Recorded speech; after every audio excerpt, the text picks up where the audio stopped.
Pela primeira vez, alguém recebeu o Oscar, o Grammy, o Globo de Ouro e agora o Nobel. Pela primeira vez, um músico recebeu um Nobel de Literatura. Bob Dylan foi na quinta-feira passada, então, laureado com o Nobel de Literatura desse ano. E isso é, no mínimo, polêmico porque suscita vários questionamentos e discussões que normalmente a gente não tem, né? Na sociedade normal a gente não tem, mas que a gente precisa ter.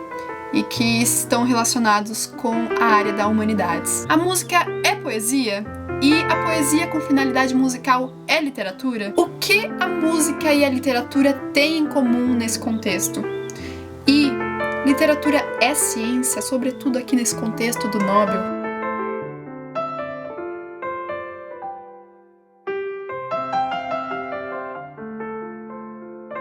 Eu sou da Humanas, eu sou da área da literatura, eu faço estudos literários. Para quem ainda não viu um vídeo que eu comento sobre o meu curso, aqui está o card se você quiser ver. Então eu sou da Humanas e eu me vi quinta-feira assim atordoada no meio de um furacão de humanas. Vou começar então desenhando o óbvio. Não estou questionando em nenhum momento o valor do artista Bob Dylan. Nós todos aqui sabemos, e eu acho que ninguém tá questionando isso, o quão incrível ele foi, enfim. E o mundo se dividiu entre as pessoas que gostaram da notícia e as pessoas que não gostaram nada.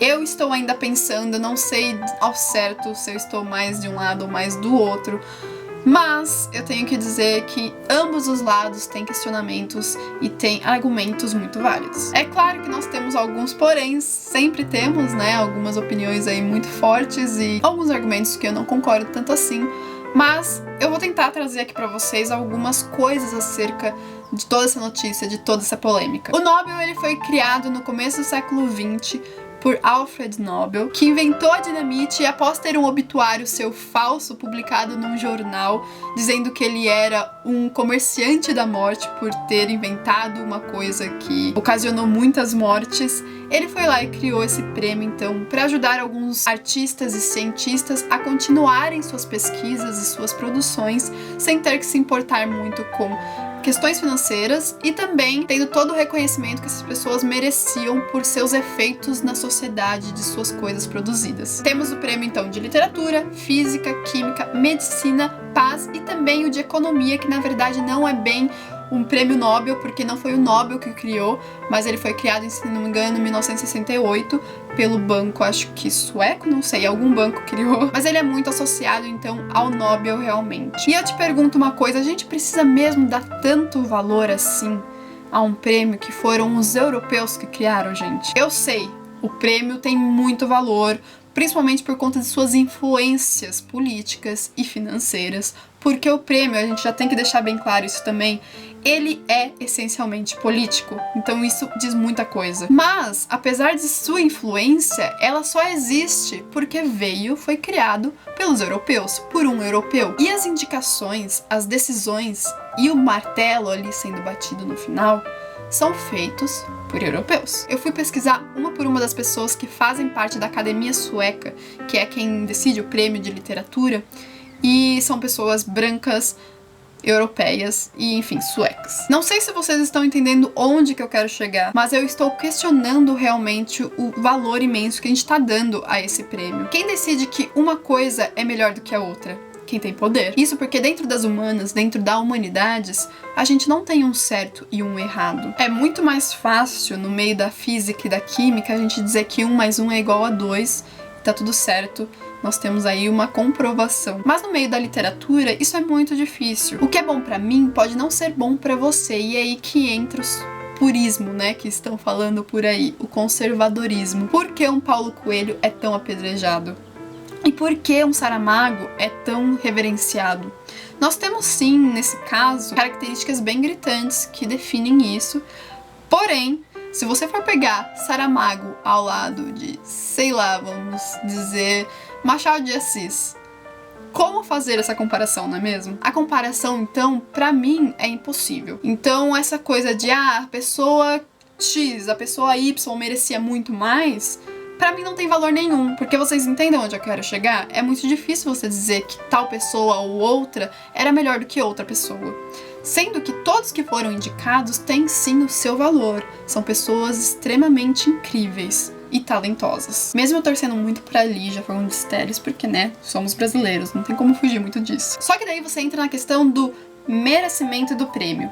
O prêmio, como eu disse pra vocês, ele tem então uma recompensa financeira, que a princípio ele foi dado para que o artista ou cientista pudesse continuar as suas produções sem se importar tanto assim com o meio financeiro no qual vive. O Bob Dylan, ele já é podre de rico.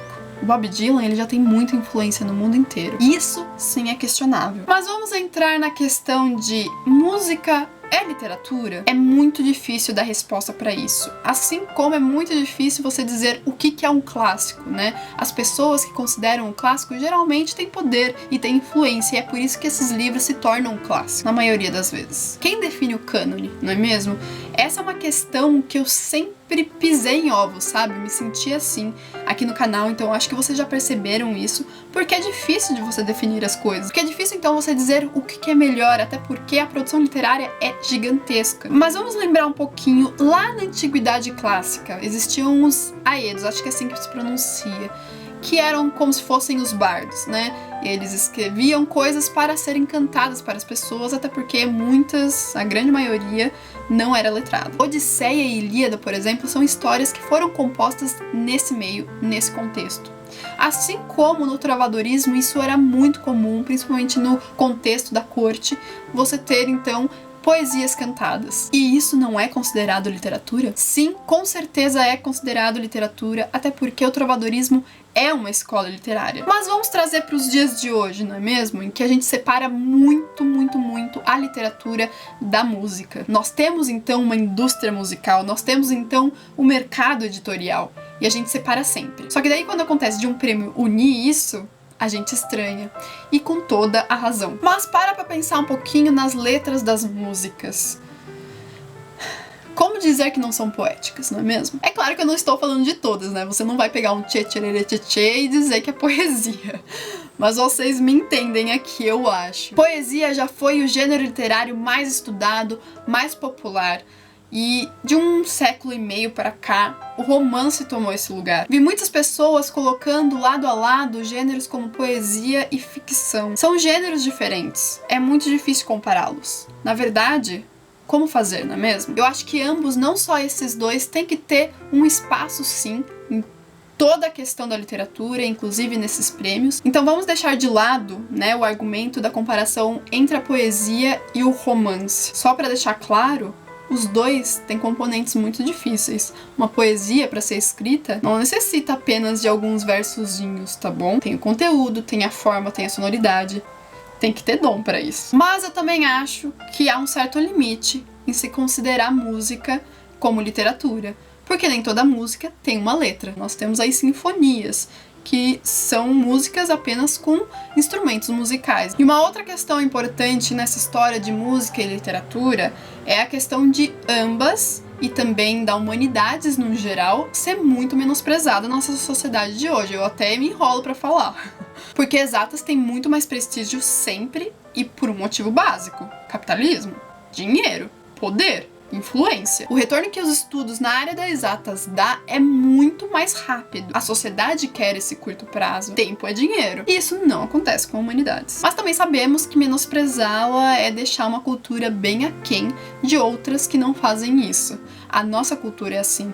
A gente tem um governo que menospreza a educação e o estudo da humanas. É só você ver com Ciências Sem Fronteiras, que nós não tínhamos mais nem bolsas, quando ainda existia para as exatas, para humanas. A gente só tinha para exatas. O que eu quero dizer com tudo isso de prestígio é que tanto a música quanto a literatura são menosprezadas, e muitas pessoas usaram o argumento de que, então se você dá um prêmio para uma pessoa que é considerado músico, né, você estaria deixando os escritores de lado e menosprezando mais ainda essa área. Mas as duas áreas são menosprezadas, não é mesmo? Para mim isso soa do mesmo modo como se a pessoa estivesse menosprezando a música. Principalmente partindo do fato de que eu acho que música é sim literatura, em alguns casos, claro. Então tem muita coisa para ser discutida sobre isso, porque é uma inovação, com certeza, e não poderia deixar de ser diferente, não poderia deixar de gerar polêmicas por conta disso. E eu vou até dizer uma coisa, não é polêmica, não é mesmo? Isso daqui surgiu pra gente poder conversar. pra criar um vídeo como esse e a gente poder conversar nos comentários. Então vamos conversar sobre isso, deixem as suas opiniões ali embaixo, porque elas são muito importantes e eu vou ler todas com certeza, e assim que der eu vou respondê-las. E é isso, gente, a gente precisa conversar sobre isso, eu acho que vem em boa hora. E o prêmio já foi dado, tá? Não adianta ficar chorando porque ele não vai ser desdado. Se você gostou desse vídeo, então não se esqueça do seu joinha, que vai me ajudar bastante na divulgação, e também de se inscrever no canal aqui no botão do lado e também de ver o último vídeo no canal desse outro lado aqui. Vou ficando por aqui, um grande beijo pra vocês e até o próximo vídeo. Tchau, tchau!